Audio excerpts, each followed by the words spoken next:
राहु देव ने अभी अभी राशि परिवर्तन किया है। राहु मेष में और केतु तुला राशि में आए हैं। ये 180 डिग्री पर रहते हैं। राहु अगर पहले भाव में है तो केतु 7वें भाव में होगा। हमेशा वक्री रहते हैं, कभी भी मार्गी नहीं होते।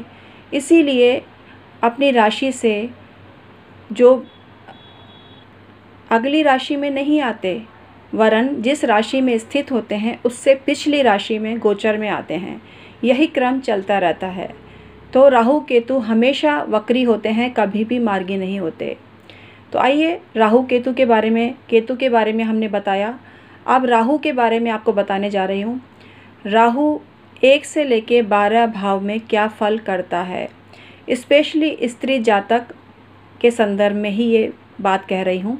तो स्त्रियां ही इस वीडियो को देखें, पुरुष भी देख सकते हैं, लेकिन ये वीडियो स्त्रियों के लिए ही है, महिला जातक पर ही केंद्रित है। तो इस वीडियो को अवश्य देखिए। राहु केतु बहुत प्रभाव डालते हैं जातिका के स्वभाव पर। तो इनको आप जान सकते हैं 1 से लेकर 12 भावों में आपके राहु जिस भी भाव में स्थित हैं, आप जान सकते हैं अपने स्वभाव को। लेकिन इसको 100% ना समझें, क्योंकि बहुत सारी स्थितियां ज्योतिष में निर्मित होती हैं।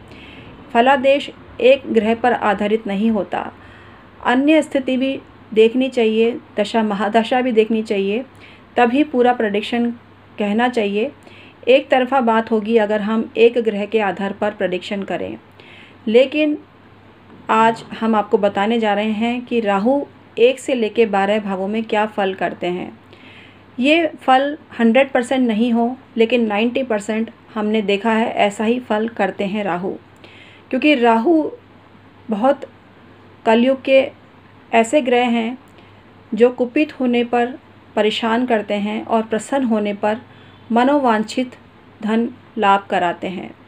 तो आज हम आपको बताने जा रहे हैं कि आपके राहु जिस भी स्थिति में हैं, जिस भी भाव में हैं, आपको क्या फल दे रहे हैं या देंगे, इसके बारे में आप जान सकें।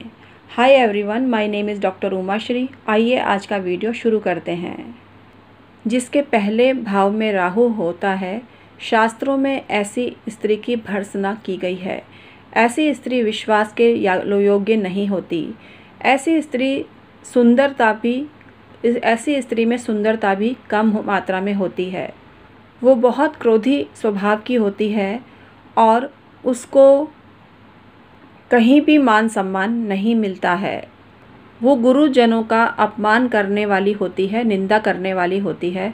इसी वजह से उसको कहीं भी सम्मान नहीं मिलता, वो हर जगह तिरस्कृत होती है। हालांकि आप अन्य ग्रहों को भी देखें, इसको सुनकर आप परेशान ना हो। अगर आपके जन्मकालिक लग्न में राहु है तो आपको अन्य ग्रहों को भी देखना पड़ेगा और उसी के आधार पर निष्कर्ष निकालना पड़ेगा। लेकिन हमने देखा है ऐसी स्थिति होती है, क्योंकि काल सर्प योग अगर निर्मित है तो जगह जगह जातक को परेशानी आती है।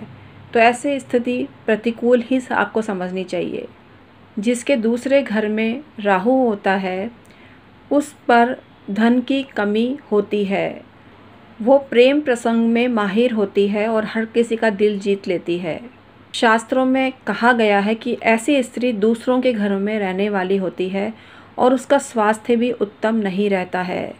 गलत काम करने वाली और सुख से हीन होती है। आइए तीसरे राहु की गणना करते हैं कि तीसरे स्थान में स्थित राहु कैसे फल देगा।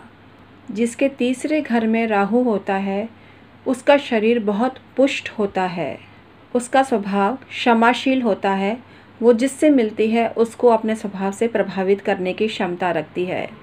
शत्रु उसका कुछ भी नहीं बिगाड़ सकते। वो शत्रुओं पर विजय प्राप्त करने वाली होती है।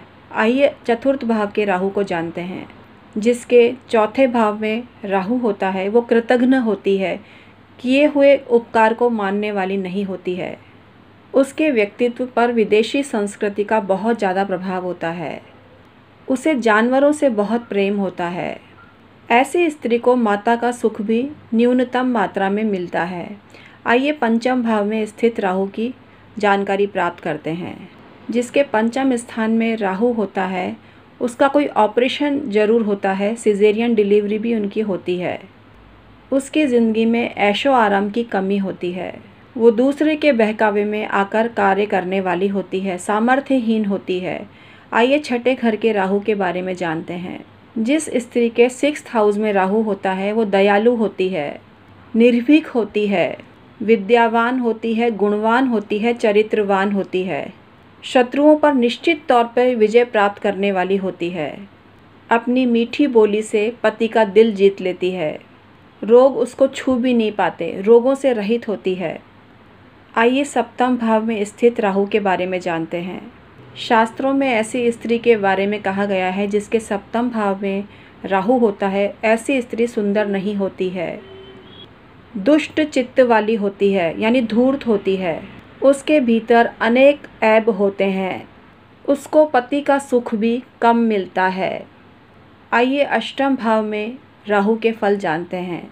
जिसके अष्टम भाव में राहु स्थित होता है ऐसी स्त्री कठोर बोलने वाली होती है, कुछ केस में व्यभिचारिणी भी होती है, उसको सोशल एटिकेट कम मात्रा में होते हैं, यानी सामाजिक व्यवहार से वो अपरिचित होती है कि कैसा व्यवहार करना चाहिए, इसलिए उसको कहीं भी मान सम्मान नहीं मिलता है।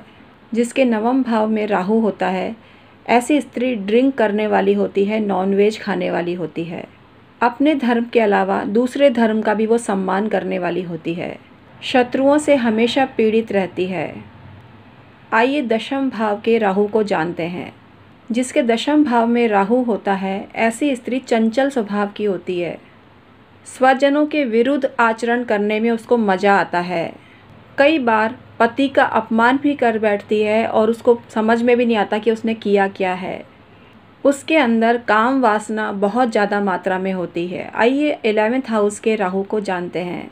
जिस स्त्री के 11th हाउस में राहु होता है वो पति की प्यारी होती है, पति को अपने रूप रंग से अट्रैक्ट करती है और पति उसके मोहपाश में बन जाता है।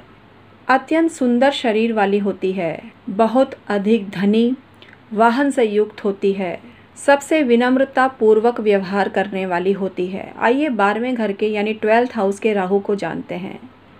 जिसके 12th हाउस में राहु होता है वो स्त्री विदेश यात्रा करने वाली होती है, उसको धन प्राप्ति में अनेक बाधाएं आती हैं, उसे फिजूल खर्ची की लत होती है, कई बार पति की त्यागी हुई औरत भी होती है, पति के द्वारा त्याग की हुई औरत होती है, बहुत अधिक खर्चीली होती है। तो आज हमने आपको बताया 1 से लेके 12 भावों में राहु के फल स्त्री जातक के संदर्भ में। ये वीडियो पुरुष भी देख सकते हैं, लेकिन ये वीडियो स्त्रियों पर ही आधारित है और उन्हीं के काम का है। तो आप पर है कि मेरे जो भाई हैं वो देखना चाहें तो देख सकते हैं, इसमें कोई दिक्कत नहीं है, लेकिन उनको निराशा ही होगी, उनके काम की कोई बात नहीं है। वो स्त्री जातक के बारे में जानना चाहते हैं तो उनको अच्छा लगेगा, तो मैं उनको कहती हूँ कि स्त्री जातक के बारे में जानिए, कैसी स्त्री आपको चाहिए पत्नी के रूप में आपको पता चल जाएगा। उसके ग्रह को देखकर, अपनी बहन की कुंडली देखकर आप जान सकते हैं, या अपने रिश्तेदारों में कोई महिला है ऐसी जिसकी कुंडली में आप जानना चाहते हैं, या खुद आप ज्योतिषी हैं तो इसकी गणना विवेचना कर सकते हैं। तो आज का वीडियो मैं समाप्त करती हूँ। Thank you so much.